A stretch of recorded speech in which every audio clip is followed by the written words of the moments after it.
room, and it's not me. I am a Democrat. And although I didn't start out as one, neither did Elizabeth Warren, Hillary Clinton, and other great Democratic leaders. And I am proud to be a Democrat now. And I am a strong pro-choice, pro-ERA, pro-gun safety reform, pro-civil rights, pro-environmental woman. I've supported the LGBTQ community, spoken at the Women's March, appeared at union conferences, advocated for sensible gun laws, and I believe that all Americans have a right to decent health care. Not only are they positions that the Democratic Party has fought for tirelessly, they're principles I've always held. They're the same positions that were on my website when, as you may know, I opposed Patrick McHenry in the 2018 Republican primary. I thought a primary run was a way to remove McHenry, who lost his way and who does not represent our best interests. And I'm proud to have received 14 to 20% of hardcore Republican votes in a 6-person race. That experience made me realize that my principles are on target and that I am a Democrat. So if there's any elephant in the room, it is the career politician, Congressman Patrick McHenry, and I'm going to send that pachyderm packing.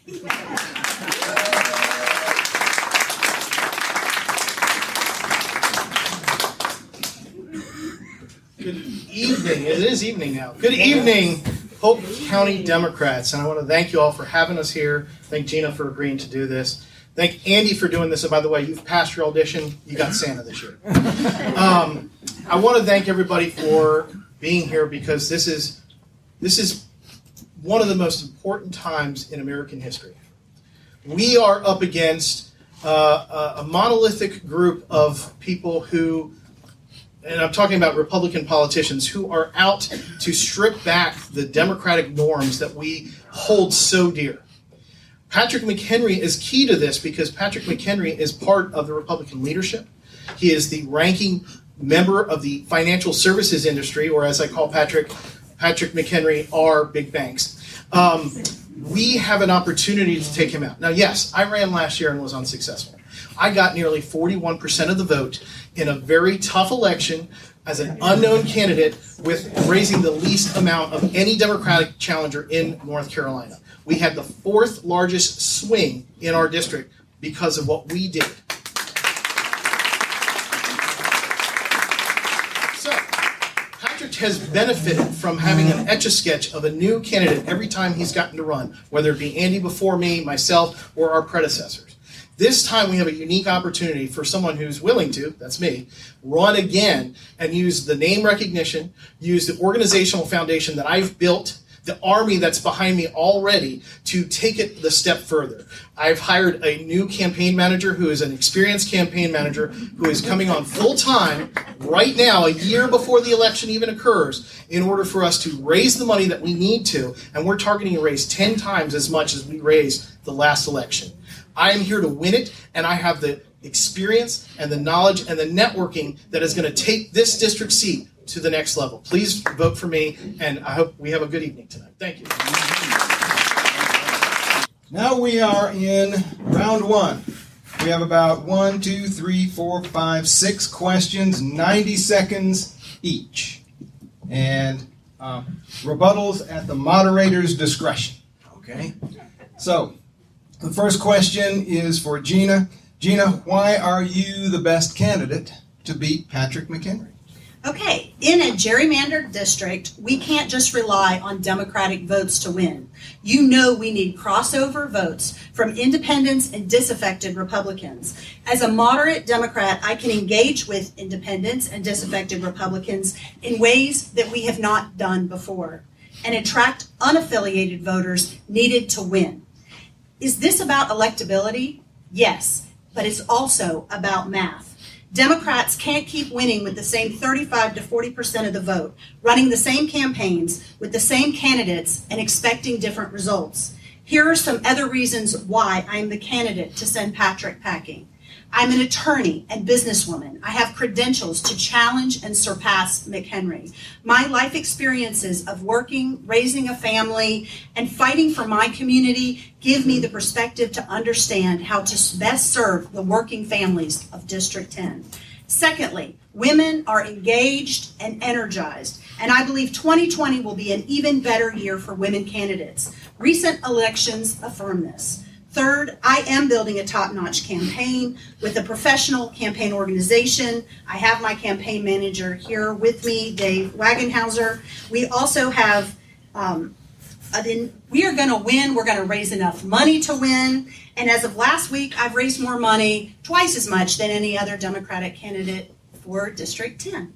Lastly, I am a tireless campaigner. No one will out-prepare, outwork, or make you prouder for your vote.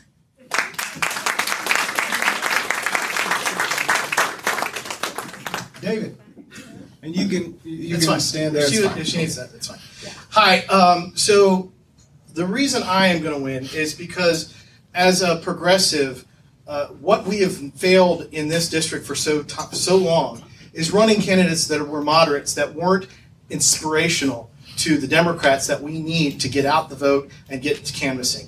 Our numbers are not that far off. It's about a third Republican, a third unaffiliated, and a third Democrats. We are slightly disadvantaged, for sure. And yes, the independents typically go Republican. But we are going to be on the precipice of a new era with what's going on in Washington right now, right? The fear of Trump continuing and the fear of those who stand beside him. There's going to be an impeachment. We know there's going to be an impeachment. We need someone who's going to go and question Patrick McHenry and say, why aren't you supporting at least the impeachment? And we need someone who will make sure that we bring all the Democrats and all the other votes out. We know that this is a tribal era. We know that those who have already said, I'm a Republican and I'm going to vote Republican, they are instructed, as she may well know, to vote as anybody who has an R next to their name. We don't do that as Democrats. We have to earn every vote we get as a Democrat, and we have to fight for that. And that's what I'm going to do. I'm going to fight for every vote, whether it's a Democrat, an unaffiliated, or yes, even some Republicans that may be willing to look another way. But we're not going to inspire people with someone who just is in the middle of the road and will answer what needs to be answered at the time that needs to be answered. Thank you very much.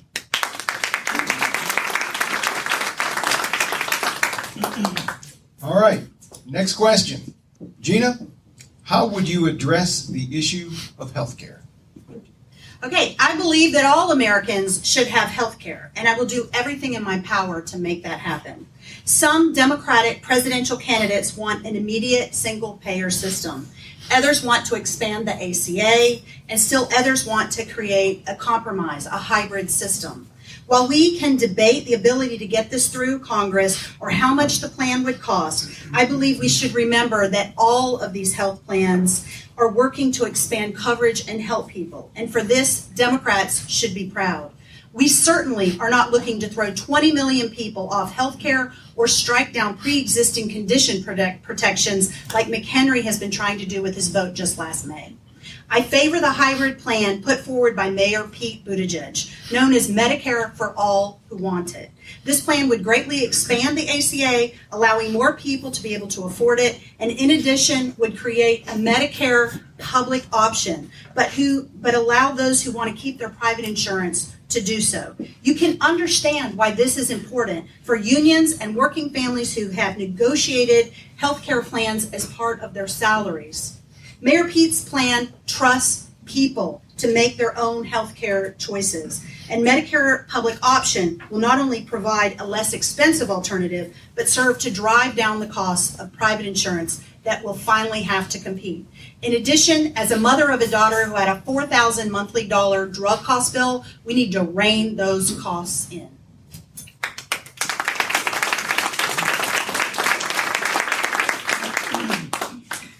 So I was of the same opinion as Gina when I started this fight that we needed a public option for Medicare. The issue is, and this is what I've learned along the way, is that if we go for that middle of the road, you can buy in if you want to, what that's going to do is cause undue stress on the Medicare system that we have now, because we're not going to have the funding to provide in, because those who are going to be funding in are those who are going to need it more than the large vast of the healthy people, right? We're also going to set up a two-class system in our healthcare system if we go for the public and the private options. The only solution is a Medicare for all for everyone. We could still have a supplemental system if you want to get a supplemental service on top of that. But we need Medicare for All as a baseline for everyone, because if we don't do that, the system will fail. It will not be able to sustain itself from the funding that would be necessary to do so. That is why I'm fighting for the Medicare for All as proposed by Bernie Sanders, as well as for Elizabeth Warren. So, thank you.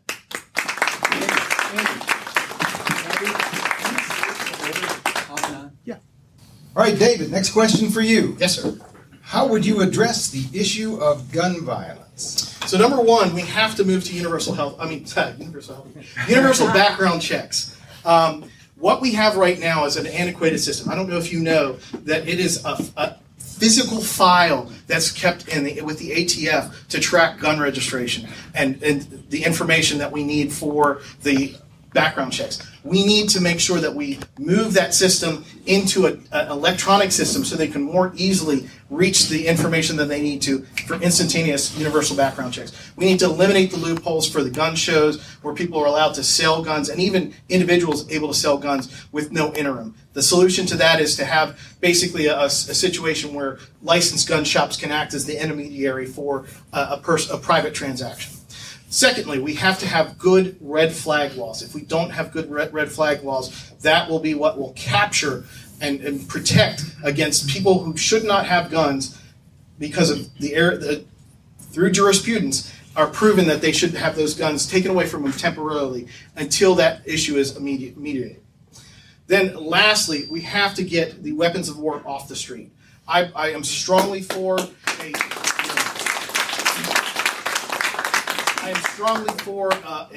buyback system to get those guns out. I'm strongly for ending the production and manufacture of weapons of war for private use. Period. Gina. Hi. Okay, so like many of us, I am a gun owner, but the statistics of gun violence are staggering. This reality was brought home when my daughter called me from under her desk at UNC Chapel Hill because of a lockdown from an active shooter on campus. As a parent, I felt helpless.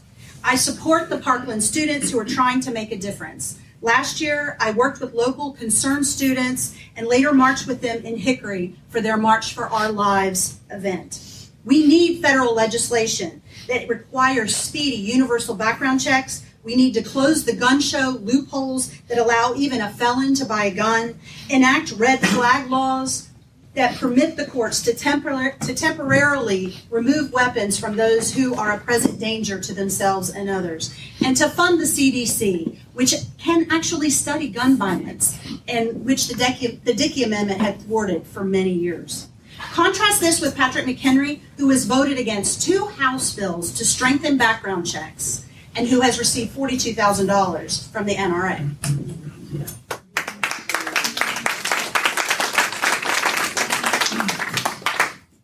David, we're going to ask you this also. Yes, sir. How would you address the issue of the environment and climate change? We have to react now. We actually needed to react yesterday. What we're doing to our Earth is crippling for our future generations. And if you have any children or grandchildren, you know that their lives will be directly impacted. Our lives have been directly impacted. I don't know if you know, the drought in Syria is what caused the civil war there and has put all the pressure on what we're dealing with in Syria right now. So you have to understand the impacts are already starting to be felt. They're going to be felt even more. They're putting up seawalls in Miami because they know they're going to be underwater before too long. We have to act now. The way I believe we can do that is deliver a WPA, CCC type program, whether you want to call it a Green New Deal or whatever, where we bring jobs, especially to our district. There's a great area where we could set up a clean energy corridor in the 10th district to help put people to work, getting us ahead of the curve on clean energy, wind, solar, hydrothermic, whatever. And we need to do that now because we have no more time to waste. We have to wake up and do this. It's got to be our top priority, and I hope that you will understand that I will go up there and fight. I do believe in the Citizens Climate Lobby and their solutions for getting the business world active on this, but I certainly want to make sure that we actively work as a nation to do what we're doing, just like we did for the moonshot, work as a nation to make this happen and get clean energy now. David.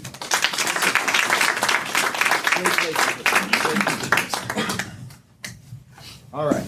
Can you hear me? Yep. All right. Gina, same question.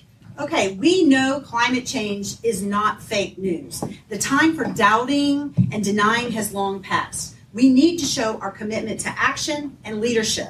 That starts with rejoining the Paris Climate Accord. We need to get the industry lobbyists out of the EPA and fight their efforts to roll back protections for our water and air. We need to grow our green economy and further incentivize wind and solar energy. We need to make many of these laws uniform. For example, there are disparities within our district, even within different counties and municipalities, on how the incentives and benefits can be calculated for solar panels. We should be thanking our neighbors who take these actions, not requiring them to hire lawyers, accountants, and actuaries. Throughout the country and in our own mountains and in our own Lake Lure, we've witnessed the damage from fires that increased drought have caused. Support for our firefighters' preemptive actions and UNC Asheville's warnings must be taken seriously. Locally, I'm excited about how we're working together with green companies to help safeguard our community. Lincoln County's New Rock is a good example. They have a unique process to recycle coal ash on site, and the Catawba River Keepers support them.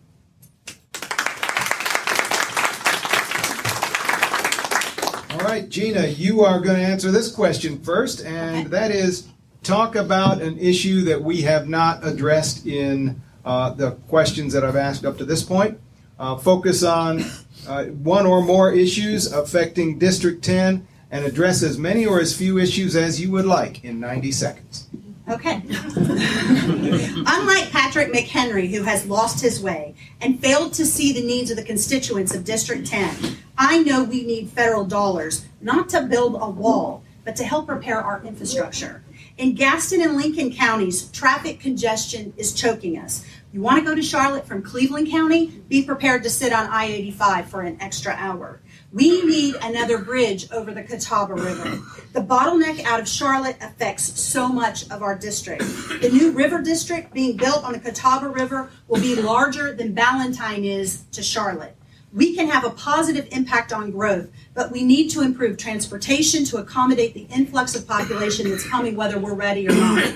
Rutherford and Polk counties are in need of reliable fiber and internet connectivity to compete for the high-paying, high-tech jobs of the 21st century. More people are working from home, and without the internet, students and families are at a decided disadvantage. Outside of infrastructure, I'd like to touch on a few issues. I'm concerned that we have an opioid epidemic in District 10 and affordable housing needs that are not yet being met. We need to fight McHenry's efforts to blow up Social Security, Medicare, and Medicaid, and we need to exercise fiscal responsibility. The tariffs are hurting our district. In addition, the deficit will balloon over to $1 trillion while the debt climbs $22 trillion. This is unsustainable. The 2017 tax laws only helped the 1% and left the rest of us behind, making the economic inequality gap too large.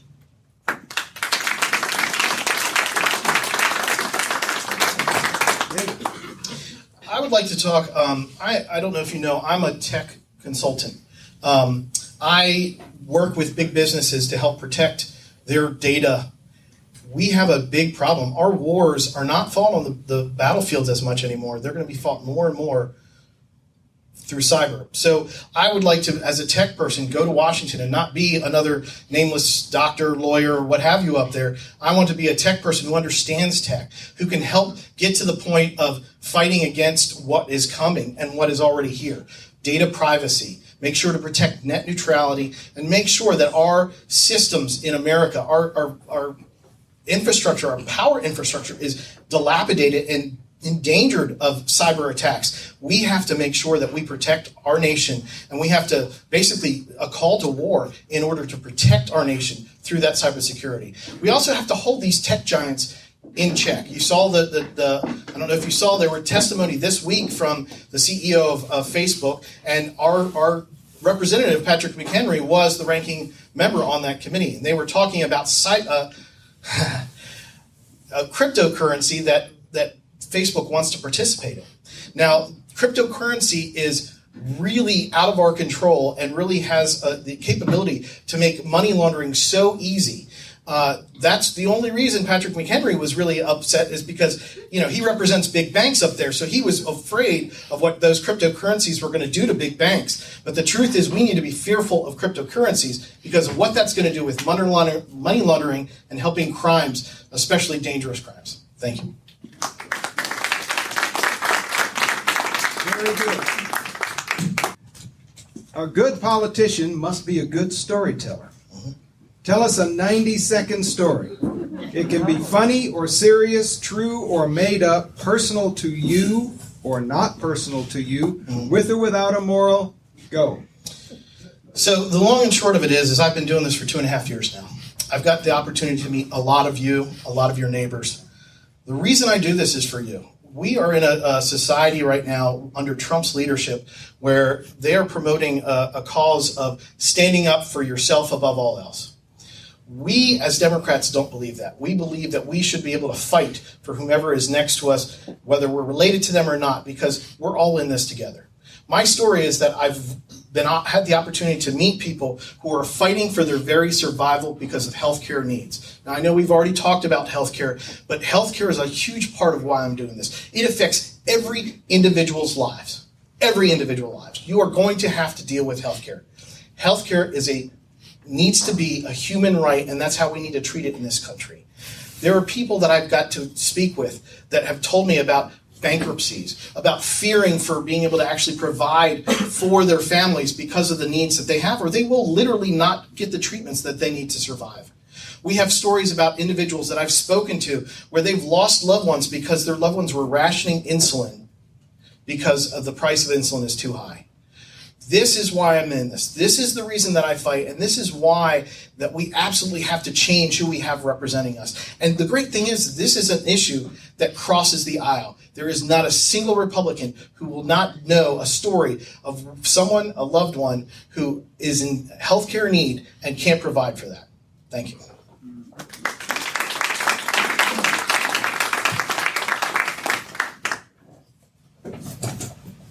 Okay. It was the year 2000 when my husband and I moved our family to Kings Mountain. I asked my new next door neighbor for directions to the nearest playground where I could take my twins. This again was before the iPhone, so I couldn't ask Siri. Well, my neighbor surprised me when she said there was no playground. A few weeks later, I had a chance meeting with the mayor, and he asked me to let me know if we needed anything, and I said, a playground. Before you can say jungle gym, I was the chairperson leading approximately 2,000 volunteers in the building of a new playground in Kings Mountain. We organized it through our neighborhoods and churches. I think I really surprised some folks and even got some shocked looks when I jumped on a bobcat and started moving dirt, rocks, and gravel and sand.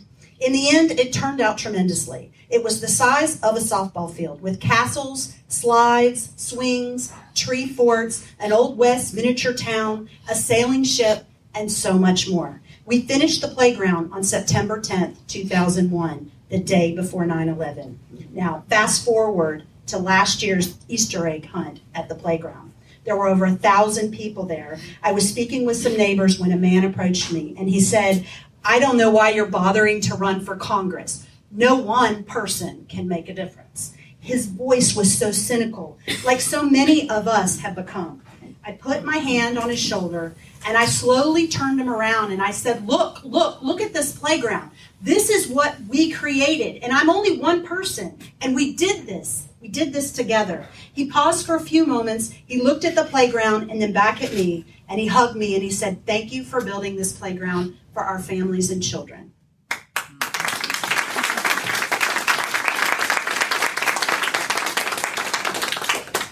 That is the end of round one, excuse me. Round two is going to be the lightning round. And that is, they get 15 seconds each. David, you're going to start the first question. Yes, sir. Get 15 seconds to answer this question. Who is your favorite presidential candidate right now? Elizabeth Warren. You'll see I have a Warren tongue-tied tonight. A Warren wing button because as a progressive, I've stared very much with her calls, and I think she will be a fantastic candidate and role model. And I got to meet her with my daughter, Elizabeth, on Elizabeth's 9th birthday just a few weeks ago. Whoever can win. That's it? That's my answer. Oh, that was a quickie. Good job. All right. Gina, you're next. Who is your all-time favorite president?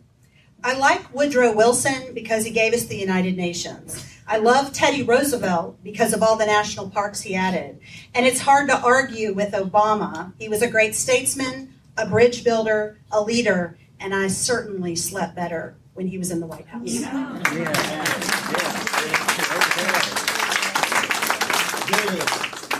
Yeah, I would definitely have to say President Obama. He was a model for our children. It was great that my children, for the most part, that was their first understanding of what a president should be, and he set the stage. Unfortunately, the day after the election, I had to tell my kids that Trump would be our new president, and I haven't been able to really answer how that came. All right. David, you're up. Yes, sir. You may notice a bit of a trend here. Who is your hero? Who is my hero? Right now, because, we have a ton of heroes. Adi Barkan is a healthcare activist. He is suffering from ALS and is using his last breaths on earth to fight for our healthcare. If that is not a reason to be in this and a fight, I don't know what there is.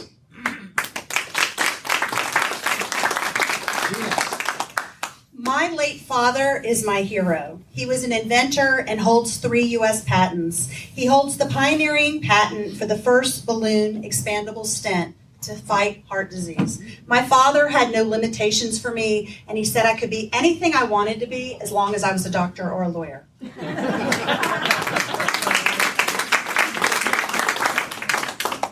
Gina, what is your worst trait? That I have octopus arms that can stretch to the back of a minivan to any child in it. My office is my car, but sometimes it looks like my kids' bedrooms. David, what is your worst trait? I'm told my worst trait is my hopeless idealism. That I will fight for the cause because the cause is bigger than me.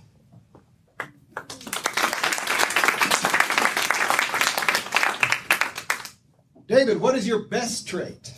So, arguably, that hopeless idealism is a big benefit to being able to inspire people and not just have people think that I'm just doing this for an ego trip or what have you. So, bringing the realism that I take from my real world experience along with that idealism kind of turns that idealism back. So. Gina. My tenacity and my work ethic. I will work tirelessly and I will stay on task until the end.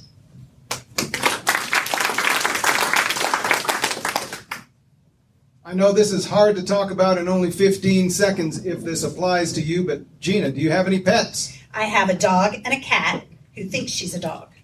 They're named Isadora and Picasso. We got Picasso from a man who was giving away kittens at the Kings Mountain Ingalls parking lot, holding a sign that we thought said bunnies. The small print said free blue-eyed kittens, and Picasso has one blue eye and one green eye.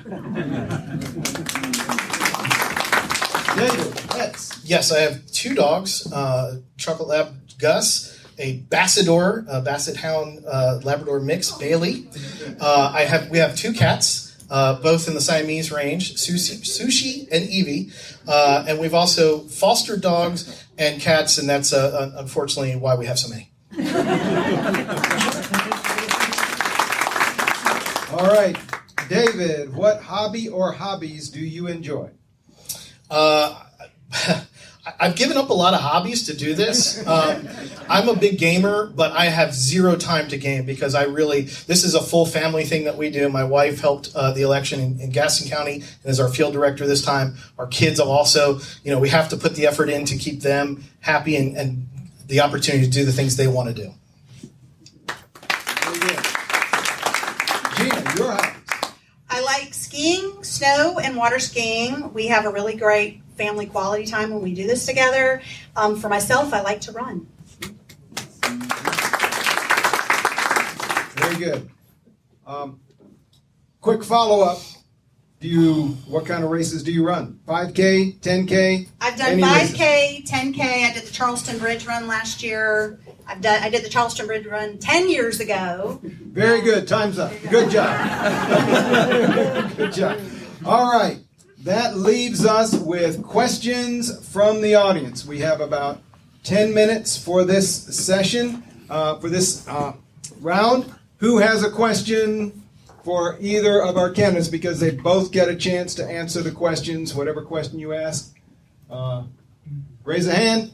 Yes, sir. Jim, stand up and state your question, please. Hi, yes. I'd like to know what you think are the challenges that we face here in Polk County, and then to those specific challenges, what would you do to try to address that?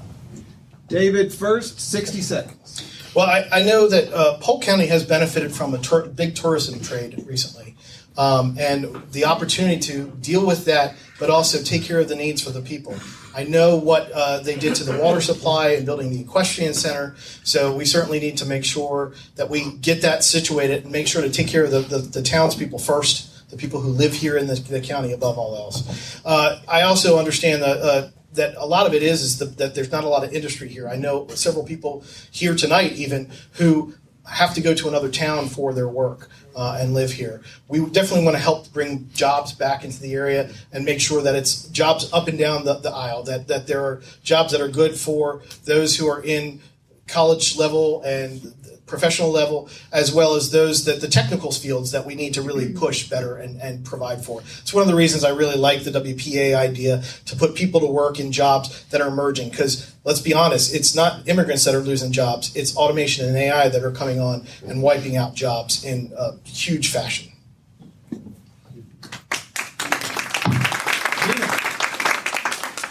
I think Polk County shares some of the same issues that Rutherford County shares with the connectivity and the internet. And I'm an attorney in North and South Carolina. I'm also a real estate agent licensed in North and South Carolina. And several of my real estate friends have trouble selling homes when the home does not have internet. That's really hard, and that affects the bottom line of someone's house value. The other thing that's affected here in Polk County with all the people moving in for the equestrian center, and they've been buying up farms, they've raised the level of the prices of the land, but that also raises your taxes. And it's hard for some people to keep their family farms here. So I think that the tax values are increasing. I think we need to also continue working on the infrastructure. I know y'all got really bogged down when they had the September International Equestrian Center last year and all the traffic that was on the highway there. Great, thank you. Other questions? Yes, sir. Yes. Some months ago, Dan Coates concluded, after having seen all the evidence, that Trump would not have been elected had it not been for the Russians. If it became proven sufficiently that that's a illegitimate presidency, would you support going after all of his appointments and delegitimizing them? Gina first. Well, I think that it's a very good question, and I think I read the entire Mueller report, and it laid out that the Russians definitely came in and did all that. And so all the appointments and things that he's done, most of them have been fired, thank God. But here's the thing. When I found out that 7 of our 15 college electors in North Carolina had lied under oath about where they lived, and I found out by doing a project, I was one of the 5 core people. We had 30 people, 15 attorneys. We researched all 50 states and found 50 college electors who were invalid. Okay? 19 people lied about where they lived. We got copies of their voter registration cards. The rest of them, like Pam Bondi, who was on Trump's transition team, voted as a college elector in Florida. The Attorney General for South Dakota signed. The Governor of South Dakota signed. I gave Congress, the Senate and the House, the Senate Judiciary Committee, the evidence to decide our president and vice president. So I am with you. He is an illegitimate president. David.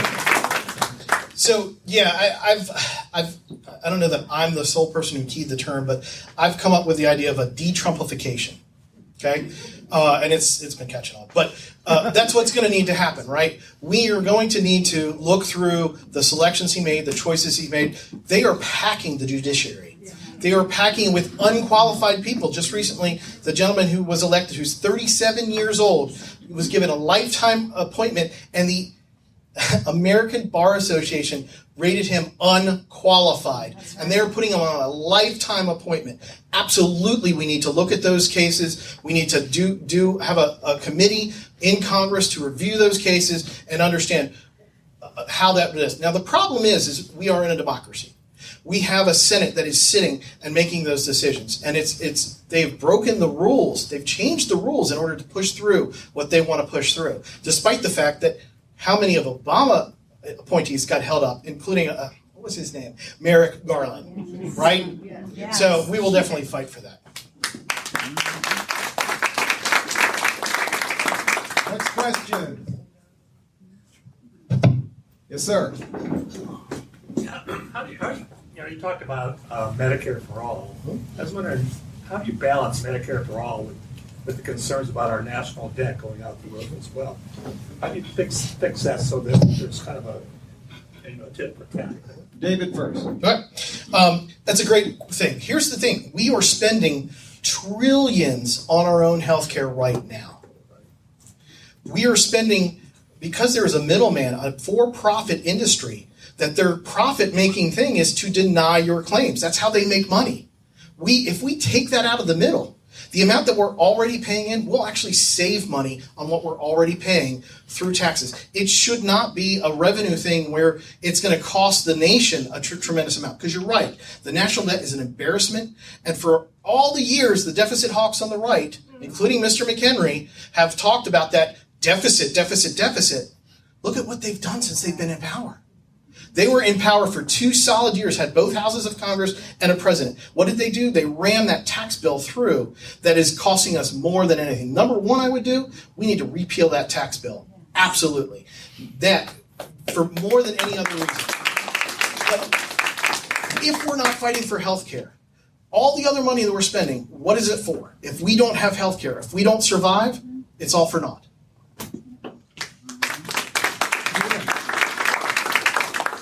I think he was asking about the Medicare for all, and I'm saying Medicare for all who want it, okay? But I think the big thing is that the insurance company CEOs are taking our money, and they're putting it on the backs of the middle class.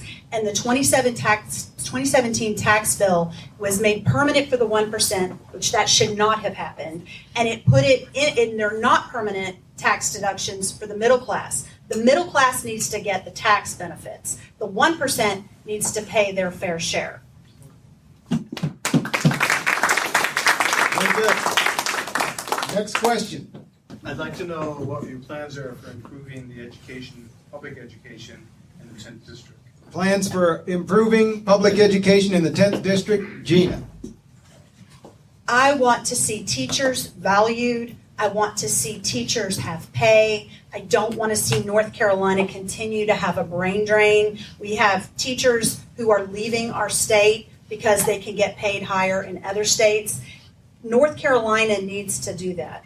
There are state issues there, but federally, I would certainly do everything I can to support our teachers, our education, to make sure our teachers have the tools that they need to help us. The other thing that will help our education system is having good transportation system, and that touches in, if I kind of just say one other thing about that, we need reliable transportation in the rural areas, and that'll help our opioid epidemic, people who need to get to medicine, it'll help them get jobs, it'll help families who are struggling with drug addictions to get their kids to school. We need to get these families to have their children educated. David. Jim, I'm so thrilled you asked this question because next to healthcare, education is probably my number 2 biggest issue. Education is the foundation for everything that we have in our society. We have to fund it better. Now, it is a state-driven issue right now. One thing that I've talked with, and I've actually had the opportunity to talk with some sitting members of Congress about this idea, is to make teaching positions non-taxed. So in other words, their salaries would not be taxed by the federal dollars because they are giving back so much to the foundation of what we have as a nation. We wouldn't have a lawyer, we wouldn't have a doctor, we wouldn't have an astronaut if we didn't have teachers first. We have to put them first. And this is one way in the federal level we can do that. The next step is we have to have education from cradle to college, right? We have to make sure that one of the biggest needs we have is getting kids off to the right start. Pre-K has got to happen, and daycare has got to happen. We've got to provide that for the people, because once that is done and people can count on their kids having a good start, that makes the way for their education so much easier, and we get more from that in our tax base, we get more from that in a productive society, so we have to do that. How about a secretary of education that actually believes in education? That's it. Public education, yes. All right. As children who've been in the public schools. Last question, then we will go to closing statements. Yes, April. So, we are lucky in Western North Carolina that we have a fairly robust local food economy, but while healthcare is very important, I'm not certain that it's on. It's on. You just got to hold it close, really close. Food is very, very important. And while we have a robust local food economy in Western North Carolina, there's much to do to support that. And so what are your plans to support the local food economy here? And, you know, they have a lot of problem with competition from big ag on pricing, but we need to keep supporting them. So what will you do, please? Who went first last time? You first. Okay. So yeah, it's a huge problem. Food insecurity is an issue that I never really thought would be a major problem in America, and it's becoming a really strong one. And it's going to get worse with the environmental conditions that we're in. I've talked with local farmers. I've had the opportunity to meet with them face to face about what their needs are and about the things that we can do to make sure that they keep their family homes, their family farms, keep them operating, that we help them with the easements that they need to protect their farms and have their water supply kept clean. We have to do these things to do that, but it comes down to the people, right? We need to make sure that the people are provided. The pressing issue that's going to get worse and worse with this environmental issue and with the growth of technology, automation and AI taking our jobs so much, in categories you're not even thinking about. They predict in a decade we will lose human truckers. So it's going to devastate us if we're not fighting ahead of the curve, and we need to make sure programs are in place to make sure that food is not an insecure issue for our American families.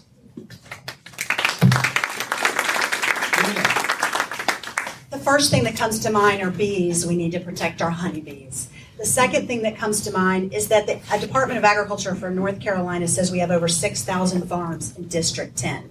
And all of those farms, we need to keep them and we need to support them. And so, for instance, in Catawba County, I met a 5th-generation dairy farmer. Well, do you know that Walmart, with its distribution in Florida, just cut out and said we weren't going to buy milk from local dairies? And so all their milk sat and just went to waste and spoiled. We can't have that. So we need to protect our farmers. We need to do whatever we can to make sure they can get their foods to us, to product. We need to watch our environmental concerns so that we're protecting our farmers. And listen to this. Patrick McHenry voted against letting our farmers know the chemicals that are in pesticides here for District 10. That's not okay. Our farmers are smart enough to know if they have a family member who's allergic to something or if they don't want a carcinogen. And that's what I'm going to go up there and fight.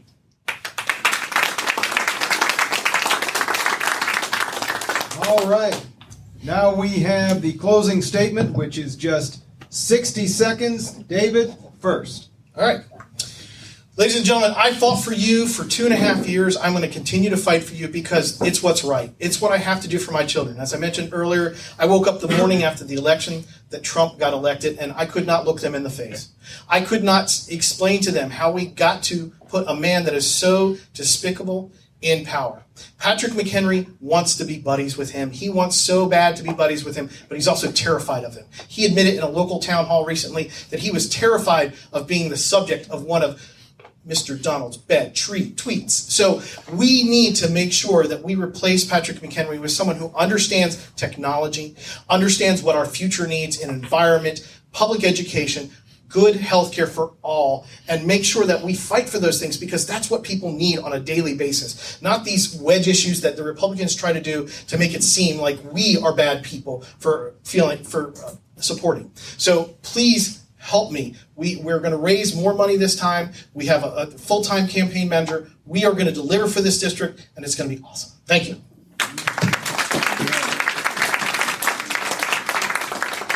Gina.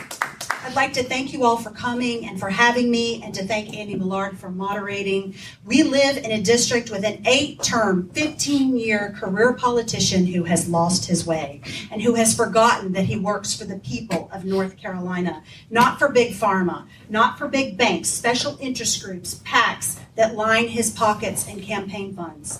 Unlike McHenry, I believe serving in Congress is a public service to improve the lives of Western North Carolina. Not surprisingly, McHenry has voted to throw 20 million people off of health care, to eliminate pre-existing conditions from coverage.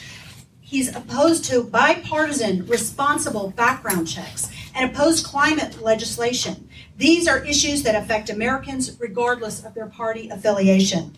I am building an organization to win, but we need Democrats, and we can't do this alone. We need to attract crossover voters, independents, disaffected Republicans, and I am the moderate Democrat who can reach out, and that is what it's going to take to win our district. Patrick McHenry has lost his way, and I am the woman to hand him his bags. What do you think about that? Huh? Was that pretty good?